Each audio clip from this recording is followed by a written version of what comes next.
ห้องการสาธารณสุขนครไกรสอนพรหมวิหารแขวงสวรรณเขตได้จัดพิธีเฉลิมฉลองวันสั่งตั้งสหพันธ์แม่หญิงลาวครบรอบ71 ปีวันที่20กรกฎาคมปี1955ในตอนเช้าวันที่24กรกฎาคม2026นี้โดยการเข้าร่วมเป็นประธานของท่านนางสมหวังลำพูวงศ์กรรมการพรรคนครประธานสหพันธ์แม่หญิงนครไกรสอนพรหมวิหารท่านนางจุมคำจันทร์ศรีนากรรมการพรรคนครหัวหน้าของการสาธารณสุขนครมีตังหนาจากองค์การจัดตั้งมหาชนภายในนครสมาชิกสหพันธ์แม่หญิงภายในหน่วยและพนักงานบำนาญเข้าร่วมในพิธีท่านนางสมหวังลำพูวงศ์ประธานสหพันธ์แม่หญิงนครได้ผ่านประวัติมูลเสื้อ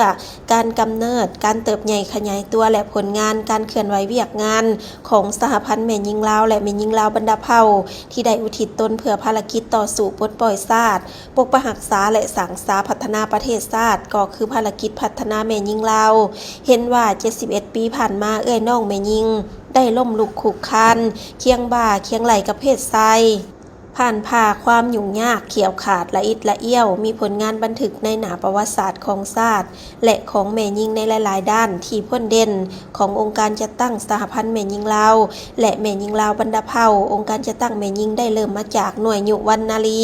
หน่วยแม่นักรบหน่วยเอื้อนักรบที่กำเนิดขึ้นแต่ระยะต้นสมัยต่อต้านจักรพรรดิลาวเมืองขึ้นฝรั่งพรรคได้เอาใจใส่อย่างจดจ่อต่อการปลุกระดมขนขวายก่อสร้างแม่หญิงให้มีความตื่นตัวประกอบส่วนในภารกิจปฏิวัติและถือแม่หญิงเป็นภาคส่วนหนึ่งในกำลังแห่งที่สำคัญของพรรคเห็นว่าการจะตั้งแม่หญิงได้ขยายตัวอย่างแข็งแรงย้อนแนวนั้นวันที่20กรกฎาคมปี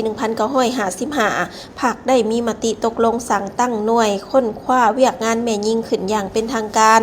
ซึ่งได้รับมอบหมายปฏิบัติ2หน้าเวียกคือ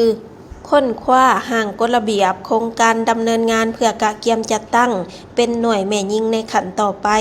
ค้นคว้าสภาพสังคมลาวฮีตของประเพณีอันเก่าแก่หลาหลังที่กดน่วงความก้าวหน้าของแม่หญิง